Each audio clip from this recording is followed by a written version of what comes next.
Hey, my name is Doc, and this is a special interview episode of my PopCast Yo-Yo vlog. Huge shout out to John Anderson, Taka from Spin Gear, and all the rest of the sponsors over on Patreon who help make this show and all these interviews and special episodes possible. And this is a special interview. I've got Jake Bullock here with me. Jake is a legendary 5A player who was formerly on the Anti-Yo team. Possibly is still on the Anti-Yo team for all I know. And he has his own line of yo-yos called the Dunk, the Slim Dunk, and the Slam Dunk. Jake, how are you doing today? Good. How are you? Man, I'm doing well. I've been yo-yoing a lot today. Just having fun. You got second in 2006. You got second place world yo-yo champion. And I think again in 2007. Did you like when were you competing? What was kind of the timeline that you were competing? 2007, I got like sixth or something. So my best was 2006, but it was a pretty short run. I started yo-yoing at like the very end of 2003, right after Worlds when Johnny Del Valle won. By 2006, March was my first contest, Maryland States, which I won. And then I did pretty well that whole year until Worlds in the summer where I got second. And then 2007, I competed in all the big contests again. I think I got second at nationals that year, and I was competing in 4A also. So that took away some of my 5A focus, but it was fun. No major wins or anything other than the Trick Innovator award with John at nationals, which is the highest honor, I think. And then I competed a handful of times, I think in 2008 and 9, and that was really it. I never really loved competing, to be honest. It obviously feels good when you do well, but it's something I sort of fell into because I felt it was necessary to get the attention that I wanted to get at the time for my yo-yoing. So I just, did my best, and it worked out for the most part, but it wasn't something I was ever passionate about, to be honest. I was reading when you were on Anti-Yo that you were the first 5A competitor to place or maybe even enter with a metal yo-yo. Everybody was using plastics back then, right? Yeah. For a while, I thought I was the first in any division, but it turns out Jen Baybrook or someone used an RB2 in like 1999 to place third at Worlds. So that's an aluminum yo-yo. So I guess she was the first person ever to place at Worlds with an aluminum yo-yo. But in 2006, me and Paul Hahn both got second place in our respective divisions with Anti-Yo Babezillas. And yeah, we were the only people really using metal yo-yos. I guess the Yo-Yo Factory 401k was out at that time, so people were using that a little bit. But all the best yo-yos then were, yo-yo jams, plastic and metal, freehand zeros, stuff like that. So it was kind of unusual. It's funny to think now it would be unusual to use a plastic yo-yo. I was there and I'm just now putting this together. I'm like, come on, there's been metal yo-yos. And then I'm like, oh wait, Yo-Yo Jam was like hybrid. Yeah. Everything was, yeah. Wow. It was Anti-Yo the first to really go all metal? There was H-Spin Oh and yeah. Oxy. Hmm. So but those were like even more boutique than Anti-Yo was. So, and they were like European. Um, So yeah, I mean, I guess Anti-Yo, well, there was Diffio also, but no one ever really used Diffios to compete that I know of. They were sort of boutique also. So yeah, I mean, they just did everything right as far as their marketing and branding. I think Kia and Sunny are just geniuses with that. And I don't know, it made me want to use them, even though honestly, there were better yo-yos to be using at the time, performance-wise. Hmm. I think anyone would admit they had a lot of flaws at first with their yo-yos, but if you got them tuned up correctly, they worked really well, and there certainly wasn't a cooler looking or feeling yo-yo. I got my I- Flux handy. Yeah, Yeah. I have this one that Sunny sent me that has silicone, recessed silicone in it, so it plays really cool. So that was probably Um, modded by Feral Parrot. because he Probably. was Yeah. kind of he was the homie. He did Ooh, this let's see. schmoove grooved silicone one. Nice. It's probably easier to see on the high Yeah, contrast. mine doesn't have the schmoove, but it's got a nicely. I don't know how he pulled that because the walls are so thin on these, but the silicone doesn't fall out. It plays perfectly. He modified the bearing seat too because the bearing seat had a lot of issues on all of Anti-Yo's yo-yos. You can see on this.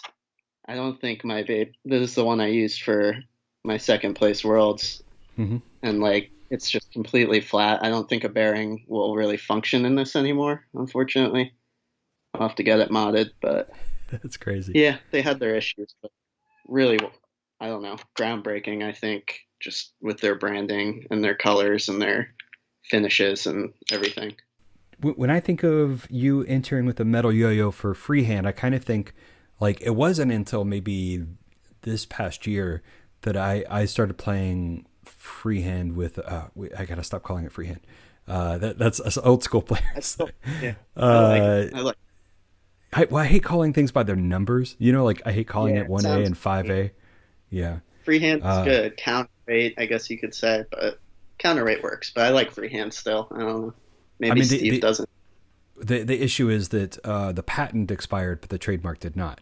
So you Oh, can patent a huh. concept, but you can't patent the word freehand, right? That's a So it's like trademark that they frisbee filed. thing. Like you have to call it discs, not a frisbee, when it's not a frisbee Yeah, brand. it's exactly that. Interesting. Like only Duncan could call it a freehand counterweight or whatever. So like they can't even call the Huh. division like freehand. Right. Uh, but yeah, when I'm thinking about like why it took me so long to switch is because like hopping the yo-yo up in the air and just big kind of dangerous fun moves was part of counterweight play for me. But Right. you and John Rob were on kind of a different level. I think it's called like tech freehand. Is Yeah, that what that's that's called? what I like to call it. Yeah, just Tech 5A. But yeah, it was certainly that was sort of um, it wasn't like controversial big time, but I know like Steve Brown didn't really love it because his vision of 5A is more what you were saying, which is like switching left and right hand, ambidextrous tricks and aerial tricks and stuff, which is just, I just always gravitated with all forms of yo-yoing to the really nerdy playing with the string more than the yo-yo type of stuff. And I love all kinds of tricks, but I really appreciate and enjoy more of the uh, technical stuff, which is really on display nowadays with the 1A. It really seems like Tech 5A must have peaked around 2007 or 2008. It doesn't score in the competition setting because, I mean, certain moves will, but the yo-yo and the counterweight have to be moving simultaneously. And inherently with the tech stuff, you're just moving the counterweight, then the yo-yo, then the counter, and you're just not really scoring points. So um, unless the rules ever change, I don't think it'll ever really get huge. But there's always, the underground people and people on Instagram you can find doing off the wall stuff, which is what I always love seeking out. I love watching competitive players, but I really love the people who just don't approach yo-yoing from the rules and the competition mindset. So yeah, what I was just thinking about like was peaked in 2008 with Tech freehand Tech 5A, and then I feel like around 2017 1A got really tech, or maybe earlier than that, got really tech and kind of a Yeah, little boring, and now it's kind of coming yeah, back out again. I think there's something fun when people dive into like a niche. A niche of a niche, right? Like 5A is already kind of niche, and then get into the tech stuff. I think there's something really cool when people dive into something real deep and then come back out, and there's things that other people wouldn't have thought of to incorporate, and they may not necessarily like the all tech style, but like there's stuff that they borrow out of it or whatever because people oh, really definitely. dug Yeah, you into can it. see it in any high level competitive player, whether it's 1A or 5A. You'll see trick elements that 6 years previous were being done by non-competitive players or wasn't considered the meta something that would score, but the cream rises and those elements that really stand out will always work their way into whatever the top competition players are doing, which Yeah. is really definitely interesting to watch and like pinpoint different things that and phases. That's why Yuki's such a fascinating player. Like his style changed every year for so many years, and he was just always on the top for that run. But yeah, that's the geeky stuff with like trick creation that's really fun to watch, I think. In Minneapolis, there was this juggler named Jay Gilligan who started off like any juggler, like kind of started with the unicycling club and then got into like juggling clubs, worked his way up to juggling like 7 clubs or whatever, like, and doing, really impressive technical tricks with it. And I wasn't around for any of that.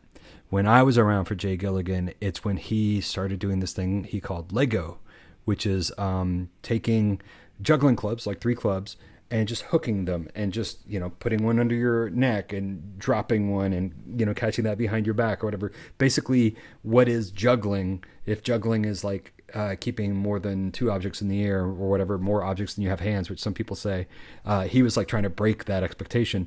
And it was super cool. And then he kept going and going and going. And I saw him do some shows that were some of the lamest things I've ever seen. Like just like, I mean, when you start getting into just like, this and, like but then, and he just went all into it.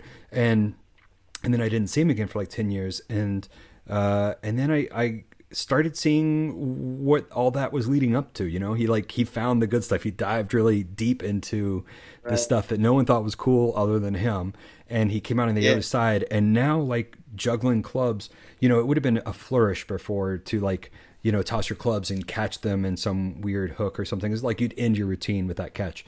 And now you see like just normal, like just street jugglers, performing jugglers, functioning people who are just caring about, being entertaining. And you see them doing the stuff that like Jay was like, no one got when Jay was doing it. And now it's kind of gotten normalized and stuff. So that's kind of cool. That's exactly it. Yeah, that's really cool to hear. I mean, it's definitely the same with yo-yoing, for sure. So you have a line of yo-yos called the Dunk. Do you have a company name? No, I'm just doing it under my name. I'm treating it more like just a project, like an art project or something. I'm a similar way. When I release yo-yos, they've just been like, Dr. Popular has a new yo-yo. And I just released my first signature yo-yo for someone else. And it's been super weird to figure out how to describe that. He's like, because it's still got my name on it, but then it's his yo-yo or whatever. But okay, I have 2 dunks here. I have the Slim Dunk and I have the Slam Dunk. I don't have the Dunk. But these are 2 great yo-yos. You sent me this one just last week, and I've been playing with it a ton. This year, I've been playing with a lot of lighter yo-yos, and it's really fun to kind of switch it up and go. I mean, this feels it doesn't feel like a brick, but it feels heavy compared to like the yo-yos I have. A way to put it that sounds good is it's powerful. It's got a lot of power to it, and that's probably these rings on the outside. Tell us about the dunks. Obviously, since back when I was on Anti-Yo, I wanted to have a yo-yo, like a signature yo-yo. And we had plans back then, but they just never worked out. So then, I sort of took a little bit of I never stopped yo-yoing, but I took a bit of a hiatus from the yo-yo community for 5 or 6 years where I just wasn't active online. And then when I sort of got more into Instagram and saw Trick Circle and that, there was a new way to connect with yo-yoers that wasn't through like a message board, I decided to make this yo-yo Instagram just strictly sharing yo-yo tricks. And I started by just sharing, some of my old favorites on the off chance people might be interested in seeing them, refilmed with modern cameras and everything. And it was really well received. I was amazed. So I talked to Tyler Severance, and he has his own company. And I just asked one day, how difficult is it to have a yo-yo machined overseas and made? And he explained how to do it, and it seemed easy enough. So I decided to take a chance and finally try it since, I didn't really. I probably would have been open to if a company had reached out and said, like, we want to make you a yo-yo. And some actually did, but I just decided I would really like, if I'm going to do it, and I assumed it would only be a once and done thing, that I would like to just have control of every single aspect and not have to worry if it didn't sell about disappointing the company or anything like that. I just wanted it to be my complete project. So I got my friend CJ Atkinson to do the CAD, and he's really just amazing with that. I drew a little picture and sent him a couple photos of some yo-yos I like, of what the basic shape I wanted for the first dunk, which is more or less the same as the slam dunk, just minus the rings. It's basically identical. And we did it. We got one prototype made. It was nearly perfect. We just adjusted the gap a little bit, and the rims were a little sharp. And then the second prototype, it was perfect. And I'm sure you know, like, that's such a cool feeling when it was the first time I'd ever gotten to be the first person to try a yo-yo that didn't exist before. Like, I don't know. That was really special to me because I'm so deep into this stuff, and I love trying new yo-yos all the time. I'm still, to this day, 16 years in, just obsessed with trying new shapes. So to have one that was, brand new and mine was really cool. And it just, like I said, that was the end of 2019. So before COVID hit. So my plan was I'll get, these couple hundred yo-yos made, put them on my website, sell a couple, and then I'll go to all these contests over 2020 and try to peddle them at contests and let people try them and try to get rid of them. And maybe I can break even by the end of the year. And then COVID hit. So I had just had to do it all through the internet. No in-person action at all. And they just all sold out so quickly. It was really shocking and crazy. So people really liked it. It was just a dream come true, honestly. And it was odd too, because I didn't get to see someone else play with one of the dunks until early 2021, because I just didn't see any yo-yoers in person all year last year. So that was kind of a bummer, because that's a cool feeling too, getting to see someone else throw it for the first time. But I got to see it through the internet, so it all worked out, and I got a lot of love, and it was a really cool thing. So I just decided to keep rolling with it for a little while. So you're doing something kind of interesting on all your dunks. It probably shows up a little more here. This is, nope, it's not going to photograph there. Basically, you are laser etching fake rings, right? Like kind of like aesthetic. Yeah, that wasn't. Yeah, the intention wasn't like a bimetal styling or whatever. It wasn't supposed to necessarily look like a stainless steel ring. It was more inspired by like a white wall tire on an old car, Oh, cool. Where it has that big, thick. It's much more present on the. Let me just grab the original dunk. A few moments later. The original dunk had a much thicker rim, and we sort of slimmed it up for the slam dunk. But yeah, I'm not sure. I wanted something. I didn't want to put my name on it, engraved. And I didn't really want to put like a drawing or anything. So I just thought this would be fairly recognizable and kind of cool looking. And it would help no matter what color, even if the yo-yo is black and I'm wearing a black shirt, the white circle will still show up in video. And make it sort of stand out against backgrounds and things. So it's a cool look. I think it's cool that it's like rather than doing a logo or whatever, you got this kind of consistent thing between each yo-yo. That's fun.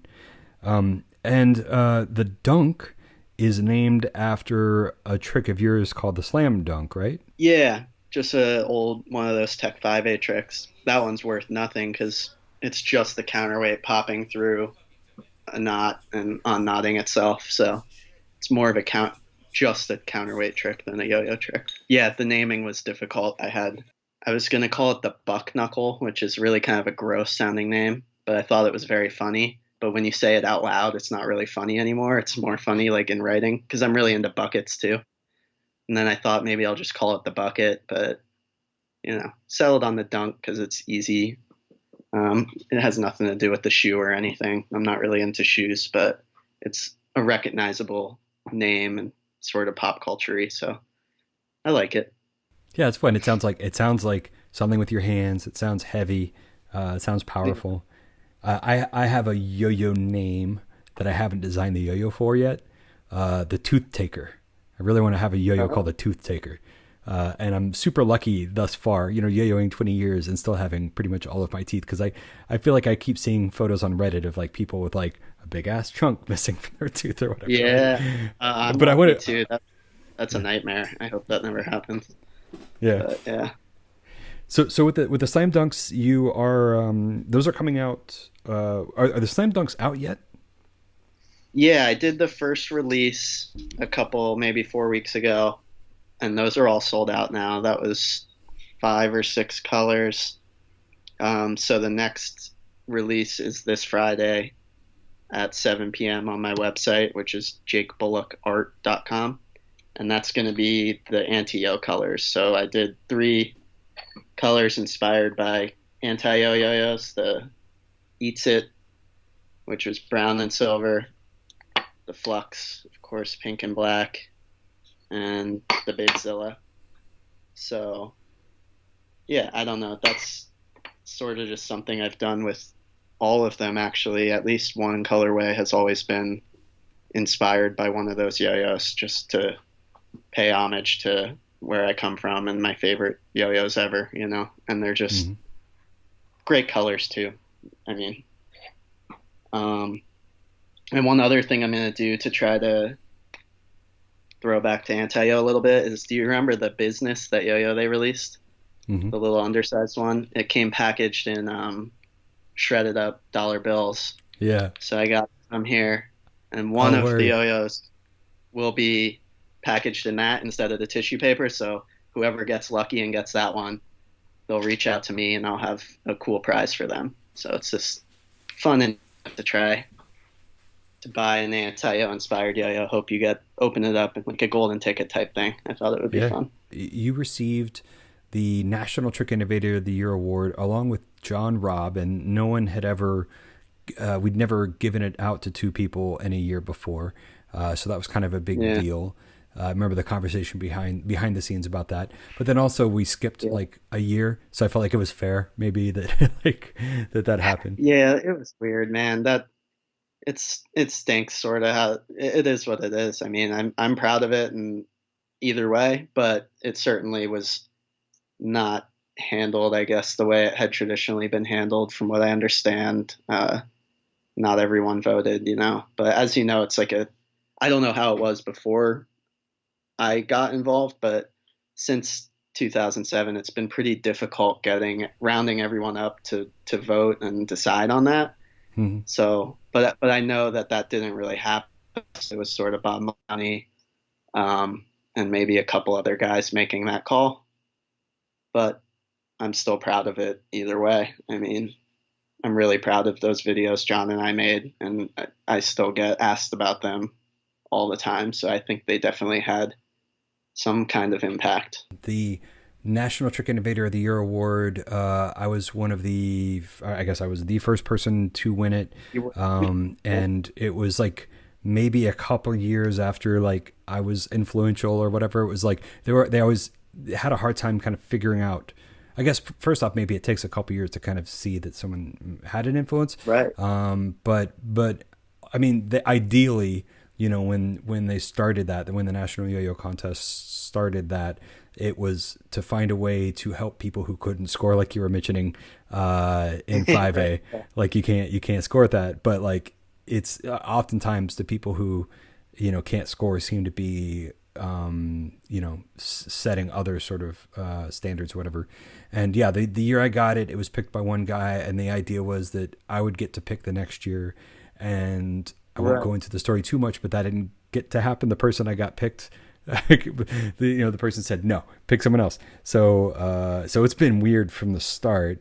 And yeah, we've tried to, we have like a Facebook group now. You're part of it. The previous winners all are trying our best to kind of help the award get out there, but really it kind of comes down to, you have to have someone like Steve Brown is like picked up the reins this morning. He wrote a post about kind of the future of it. I think it has a place. it's like inherently a little flawed because like Spencer Berry hasn't gotten it. You know, you can go back and name people who didn't get it, and it's like, do Mhm. you give it now and or what do you do? But I don't know. I hope we can come up with a way to recognize in a somewhat formal way players who influence trick innovation. I mean, I think it is important to, you know, let them know that people are appreciative and paying attention, but it's definitely a tricky and kind of hard thing Tricky. to figure out. Yeah. Oh God. Yeah. Uh, It'd be cool if it was like yeah. the Rock and Roll Hall of Fame or whatever. Like if you could Sure. induct people, like then like 5 years later it wouldn't be weird because you know Trick Innovator of the Year sort of seems like you need to be like, you know, it's halfway Yes. through the year and we need to decide in 3 months who's going to be the most influential person or whatever, and that's tough. Yeah. So I think that's probably what we need to, maybe some sort of just innovator Hall of Fame sounds too intense, but just a, No, I'm here for it. what, I went to Hall of Hall of, Fame. yeah, sure. Yeah. Hall of There's some Fame. giant But, marble statues. right. No, it's cool. I don't know. I like that yo-yo history stuff, and I like trick history and everything. It's fascinating. So if we can put some emphasis on it, that would be great. I think we'll figure it out. So you got the Trick Innovator of the Year award in 2007. If people ask, how do I, a new yo-yoer who has learned everything I want to learn, how do I create my own trick? What advice would you give them? The go-to, I always say, I think Steve Brown said this to me at some point, or just said it in general, and I read it. Just take a trick that you like, or any trick, and do it wrong purposely, and go from there. Which is like, it sounds very basic, but that really is often how I approach when I get very stuck in muscle memory stuff and doing the same tricks all the time, and I'll do the same set of tricks for years and years. Um, and if I really want to consciously, you know, sometimes I'll unconsciously, just something will happen when I'm not paying attention or when I'm whatever, and that's how it happens. But when I want to really hunker down and consciously try to create a new trick, I usually just start with double or nothing, honestly. That's my favorite mount, and just force myself to do something uncomfortable, because the first time you do any new trick, it's not going to feel right. So I just try to make myself uncomfortable and do muscle movements that I haven't done before, or that I wouldn't normally do when I'm just mindlessly yo-yoing, which is 99% of the time I'm just mindlessly not paying attention, just doing it to relax because it feels good. So yeah, I think just don't be afraid. A lot of people, kids I talk to, I think, and people in general, just feel constrained by the competition setting sometimes. So they're very aware of what is popular in competition and what scores well. And so they want to learn and master and only do tricks that are going to score well. And that can be a mindset you can have. But if you want to create new tricks, like we were talking about earlier, you need to get out of that mindset, because every trend in even competitive yo-yoing started with someone 5 years prior doing something that everyone thought was too weird to ever score or too weird to do consistently on stage. And then, like we said, it eventually works its way into the meta. So yeah, try not to constrain your thinking to competition only. And it's so corny, but try to have fun. Like, don't hurt yourself with this. Don't overthink it too much. Try to do some moves that feel good physically to your hands, and just see what happens and film yourself, so that if you do something crazy, you can go back and see how you did that and then polish it from there, and just take your time. I mean, it is a tough question to answer, but I think that's really the only way to do it. You just need to try new things with your hands and with the yo-yo. I hadn't thought about like filming it while you're trying to create it. That's interesting. The idea of like, oh, I did something. Let's go back and see how I did that. I hadn't thought of that before. Have you done that? Yeah, I'll just set up my phone or whatever and yo-yo with half decent lighting at least, so I can see what's going on for hours sometimes. And if I get a run that felt really good, I'll check that out. Or if something happens, yeah, I'll clip it out and try to polish it. I do that. That's definitely like a great way. I think people should try that. I can't remember how you phrased it, but there's something really awesome when you discover something that's hard for you, because that means it's new. Like, yeah. I have a few tricks that were just real brain, like just a wall. There's just a wall. The trick wasn't that hard, but I couldn't do it. I was like, man, what is this? And then, years later, it's the easiest move in the world. But the fact that it was something so different, that my mind was just like, no, we always go under. You can't go over, or whatever. Like, that's a good feeling to have. Oh yeah, when it's just out of your comfort zone. And then of course it's frustrating at first because you can't get it, or just you want to say like, well, this doesn't work. But there's been so many tricks that I've written off over the years that I'm just like, well, that's just doesn't work. It's too hard to do with the yo-yo. And then now I see people doing them, and I'm like, well, he figured it out. Like, so it's always possible. Like string rejections really felt like that in the early 2000s for me, when I was like, this is crazy. This isn't going to work, but they're everywhere now. And they come second nature to me now. I'm sure when you did the gyro flop, that was probably, or did you hit that first try? I think I hit that first try. That's incredible. Yeah, that was like me hanging out with the Lau, who was a yo-yo pro on the Fiend tour, the Vans Warp Tour thing. Yeah. And it was one of the worst days of my life. Just everything was going wrong. And, I was going through all these hoops and hurdles just to see yo-yoers for the first time. Like, I'd never met Steve or any of those people on the tour. Yeah. And it was things like the ticket was $50, which was a lot of money to me at the time. And it was all my money, like in my bank. It was all my money. And when I got to the place that cost $50, it cost $30 to park your car. And I didn't have it. God. So I had to park miles away. Cause it's, out in the middle of nowhere where there's like, it's basically a highway and then just like a parking lot. And if you can't afford that parking lot, you're screwed. And I like went through a swamp, which I didn't know was a swamp. At the time, I'm like, well, I'm here. I can't walk on the highway. I see the stadium. I'll just walk in that direction. And I got there and everyone was in a miserable mood. No one was having a good time. And I think also just in general, I think a lot of us have big egos and we're not super stoked to see other people. And I felt like people weren't stoked to see me, even though I never met them before.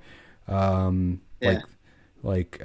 was excited to see other people, but they'd been seeing other people every town they were in or whatever, right? So anyway, not a good day. And I was leaving, and as I was leaving, this guy who was on the tour, who was super, super nice, like the one, like just really killer person, the Lau, showed me a top trick in the parking lot. And the top trick involved, pulling and the top spinning around. And it was like instant, because I Diablo, and so I knew that kind of like that bind that I use for the gyroscopic flop is like sort of the bind you use to just get a Diablo spinning. And so it never occurred to me to just, try pulling. And it worked the first time. So like he saw that and he's like, oh, that's cool. And I'm like, yeah, isn't it? Like he didn't know I just made it up. I love that story. What yo-yo were you using that day? Viper? A Viper, yeah. Probably. Viper, yeah. That's cool. Wow. Yeah, and that was fun. No, there's other tricks that were like big walls. So I guess not every new thing is like your body wants to fight it. Sometimes it's just like so easy, it makes sense, and it's just like how is this the first time this is being done or whatever. For sure, it just happens sometimes. But as far as if you want to sit down and consciously try to create something, I think, you just got to explore and try things that make you uncomfortable, for sure. And kind of speaking about that, Ken C on Patreon asked, how do you keep your practice sessions fresh and exciting? And I'll follow up a little bit more. He said that he he's actually not learning tricks. He's learning like fundamentals. He's kind of new to yo-yoing, and he's really sometimes he's struggling to kind of get some of the fundamentals, and practicing, and just not sure, is this fun to do? How do you practice if you have something really hard? How do you keep it entertaining? How do you go about practicing it? Well, it's definitely a whole different thing when you're first starting. That was a pretty long time ago for me, but I do remember bits and pieces. Like trying to learn Eli hop was not fun for me. But for the most part, I was just so instantly obsessed and passionate about yo-yoing that there was no walls really. It was just all I did in my free time for a full 2 years, probably, just hours a day. But I was a little kid. I had lots of time. But yeah, like the Eli hop was one that I do distinctly remember really like, this is not fun. I'm never going to get this. I guess probably to keep yourself from getting burned out, you should go back to things that you are a little more comfortable with and try to smooth those out. Maybe try different yo-yos, especially when you're new. A certain yo-yo might click for you and help you do a certain difficult trick. I don't know what level he's at exactly, but things like that can make practicing more fun, I think. Adjusting your string length when you're new is really important, and figuring out, I still don't have a standard that I use all the time. It's constantly fluctuating, long and short, especially for single A. I'll use really long string for a year and a half and then use really short string for 6 months. It's weird, but and that's okay. Like that can work. But I know a lot of people have like really specific string lengths that they enjoy. Yeah, I don't know. That's tough, but again, it's cliche, but just try to have fun with it. Don't beat yourself up too much, and don't set your bar too high. Just try to do what feels good. It should feel good when you're hitting tricks and practicing even. Like, I don't think it should be too much of a chore. So that's good advice. I think the changing the string length, sometimes people are like, oh, this trick must be easier with a short string or whatever. But I find oftentimes if you're struggling with a trick, if you're struggling with the Eli hops, for instance, and you use short strings all the time, sometimes switching to a long string could just unlock something in it. And it's not because it's easier with long strings, because I would say technically it's probably harder with a long string. But yeah, sometimes just switching something up, like changing the yo-yo, can all of a sudden just unlock whatever hurdle you're going through when you're practicing. That being said, if a trick is difficult for me, I oftentimes just peace out, which is why I can't do suicides and I can't do kick flips. And I'm not one of those people who wants to hate yo-yoing. So for me, like if there's ever a thing, I'm just like, I don't need to learn this. I'm not gonna. I don't have to because that's excellent advice, because I'm the same way and people are shocked. But I really like, as far as learning other people's tricks, I top out at like Spirit Bomb. I don't even know how to do Kamikaze. And I just don't. I appreciate the history and I love watching people do that trick, but I don't need to do it necessarily. I know all the mounts and things, but I just don't have the order memorized. And for some people, their enjoyment in yo-yoing is strictly watching someone that they admire and a trick that they think looks cool and learning how to do it perfectly. But that's not everyone. That's not me. So you just need to figure out what makes you feel good when you're yo-yoing. Is it learning other people's tricks? In that case, it's going to be a grind because tricks are really hard now. But if you just want to mess around, have fun, and do things that feel good, you got to just branch out. And like you said, just don't be afraid to be like, I don't need to grind this trick right now. I can do something else. I have to say, I've always liked elements and I hated tricks. And it's funny you mentioned Spirit Bomb. Yeah. I think Spirit Bomb is the only Paul Escolar trick I know. I know Green Triangle. It's been a huge, and the wrist mount's been a huge influence to me. But like, I don't need to know White Buddha or whatever. No. I'm like, I'm cool. I don't know any of Spencer's Nope. tricks, but I'm like, they're cool. Yeah, I've never done rancid milk in my life, but I love watching that trick. It's a classic, but Dude, I'm just not capable. It's too frustrating to watch a frame by frame and try to figure it out. Maybe in person, but I'm bad at learning from people at contests too, honestly. And I'm bad at teaching, so it is what it is. Well, if people want to follow along with what you're doing, what's the best way to follow you? Just Instagram at Jake Bullock Yo-yo. That's it. That's like my yo-yo world now. It used to be message boards, and now it's just Instagram. I really like following the trick circle, and it's a great way to keep in touch with everyone, so it works. Mm-hmm. Yeah. Well, thanks so much for joining me, man. I really appreciate catching up with you, and thanks for answering our questions. Yeah, man. Thank you for having me. This was a honor because I've been listening to you. I love yo-yo media like this, and since I was 13, I've been listening to Radio Ouijibo back in the day. Radio Ouijibo. I would call in sometimes. I was so bad when I would call in. I get so nervous, but that was so much fun, and I've always appreciated that you put in the work so that we have content like this to consume. So thank you. Yeah, well, thank you.